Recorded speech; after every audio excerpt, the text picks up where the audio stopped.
रोहित आपने ये क्या कर दिया। केएल राहुल का शतक होने वाला था, गिल 200 बनाने वाले थे, तो क्या भारतीय टीम ये मैच हार जाने वाली है।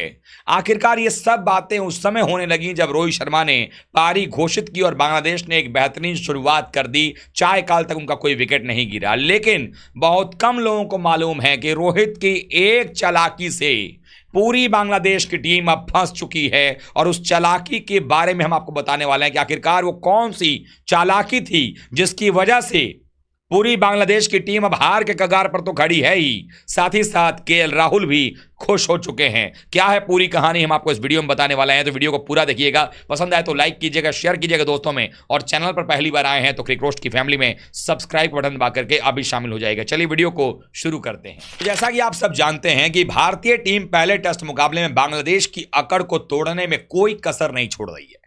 भारतीय कप्तान रोहित की कप्तानी के अंदर में टीम इंडिया जबरदस्त परफॉर्मेंस कर रही है। ये और बात है कि टेस्ट मैच में रोहित, विराट और जायसवाल की अगर हम बात करें तो पहली पारी को छोड़ करके बाकी जगहों पर बल्ला नहीं बोला है, लेकिन फिर भी भारतीय टीम के मिडिल ऑर्डर ने रन बनाए हैं।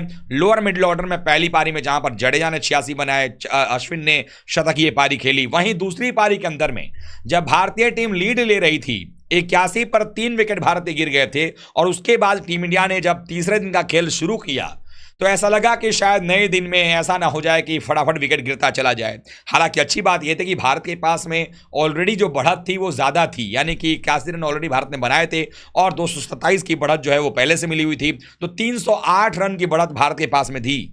लेकिन भारतीय टीम को यह भी बात मालूम थी कि ये जो विकेट है ये बढ़ते दिन के साथ अगर धूप खिला रहा तो ज़रूर बेहतर होता चला जाएगा, और वो दिखा भी। पहले सत्र में टीम इंडिया ने एक भी विकेट नहीं गंवाया। नतीजा ये हुआ कि ऋषभ पंत ने जबरदस्त शतक लगाया, 109 रन की पारी खेली, 4 छक्के गगनचुंबी रहे। साथ ही साथ शुभमन गिल, जिनके बारे में मैंने बताया था कि दूसरी पारी में वो रन बनाएंगे, उन्होंने 119 रनों की नाबाद पारी खेली। वहीं 19 गेंद में 22 रन बनाकर के नाबाद रहे केएल राहुल। अब जब भारतीय टीम की पारी चाय काल से पहले ही, लंच और चाय काल के बीच में लगभग 1 घंटे का खेल हुआ, तो उसी समय पर डिक्लेरेशन हुआ। दरअसल ऋषभ पंत शतक बनाने के बाद आउट हुए, उसके बाद शुभमन गिल ने अपना शतक पूरा किया। जब शुभमन गिल ने शतक पूरा किया उसी टाइम पर केएल राहुल बैटिंग कर रहे थे, और जब भारत का स्कोर पहुंचा 287 रनों पर, तो उसी टाइम पर कप्तान ने डिक्लेरेशन घोषित कर दिया। भारत ने 64 ओवर में 287 रन बनाए। आज बैटिंग करते वक्त लगातार जो है भारतीय बल्लेबाज आक्रामक रुख अपना रहे थे। टीम इंडिया की कुल बढ़त जो है वो हो गई थी 514 रन, यानी कि बांग्लादेश को मैच जीतने के लिए चाहिए थे 515 रन। अब आप देखें यहां पर कि केएल राहुल 19 गेंद में ही 22 रन बनाकर खेल रहे थे, जबकि पहली पारी में केएल राहुल गेंदें ज्यादा खेलते नजर आए, फिर भी रन उनसे बनने का नाम नहीं ले रहा था, और यहां पर नाबाद भी गए। लेकिन जब बांग्लादेश की टीम बैटिंग करने के लिए आई और जिस मंसूबे के साथ भारत ने उनको पहले बैटिंग करवाया चाय काल तक, उसमें एक भी विकेट नहीं गिरा और उन्होंने बखूबी 56 रन जोड़ दिए।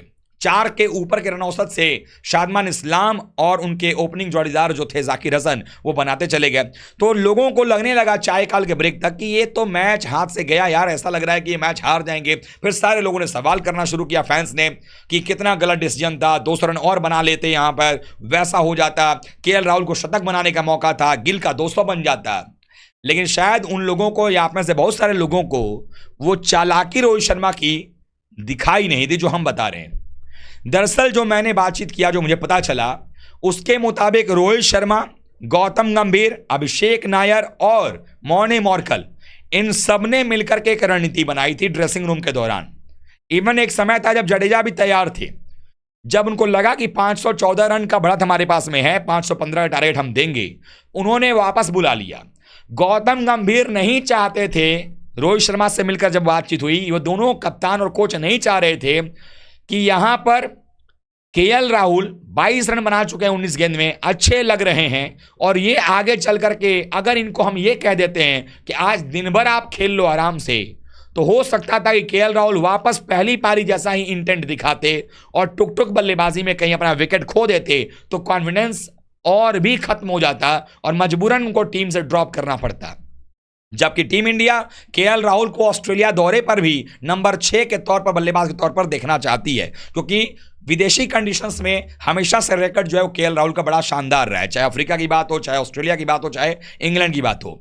ऐसे में उनको बिना बताए कि भाई आप जाइए खेलिए, हम डिक्लेरेशन दे देंगे, और ऐसे में केएल को पता था कि डिक्लेरेशन कभी भी आ सकता है, तो कुछ रन बना लिए जाए, और इसी वजह से पॉजिटिव खेलते नजर आए। 19 गेंद में 22 बनाया, और ये कॉन्फिडेंस लेके जब वो कानपुर जाएंगे तो वहां भी उनका बल्ले से रन बन सकता है। पहली चीज जो ये रही वो यहां पे आई। दूसरी जो चालाकी रही रोहित शर्मा की, वो सबसे बड़ी चालाकी ये थी कि जब तीसरे दिन का खेल शुरू हुआ था तो रात भर बारिश हुई थी, सुबह में थोड़ी सी फुहारें आई, लेकिन मैच फिर भी इस टाइम पर शुरू हुआ। और जब तीसरे दिन का खेल खत्म हुआ तब तक भारत को जो काम करना था, टी ब्रेक के बाद अंतिम के 2 घंटे में, 2.5 घंटे का सत्र था, 2 ही घंटे खेल हो पाया क्योंकि वहां पर बैड लाइट हो गया, उसमें भारत ने 4 विकेट निकाल दिए। 158 पर बांग्लादेश का स्कोर है 4 विकेट नुकसान पर।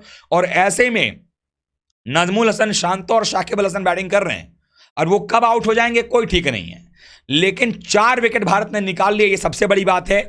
और बैड लाइट की वजह से खेल को रोकना पड़ा, बाद में कवर्स लगाना पड़ा, क्योंकि काले घनघोर बादल आए हैं।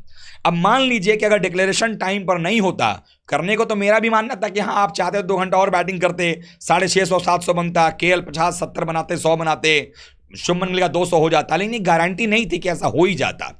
कई बार अच्छी गेंद पर भी आप जिस पर चौका मारना उस पर आप आउट हो जाते हैं। तो ऐसे परिस्थिति में सब कुछ ऐसा रखा गया कि ताकि केएल को भी आत्मविश्वास रहे कि मैं नॉट आउट आया हूं, उसका एक अलग कॉन्फिडेंस होता है।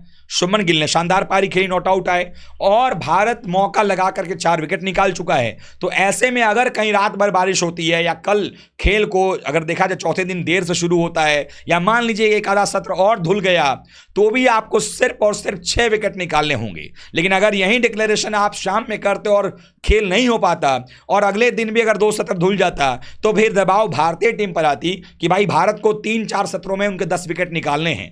कई बार वेट आउटफील्ड की वजह से भी खेल नहीं हो पाता।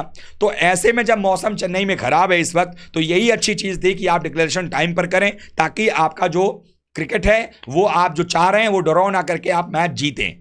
और इसीलिए भारत जो है वो जो डिक्लेरेशन किया, कई मामलों में अगर देखा जाए तो रोहित शर्मा की चालाकी काम आई है।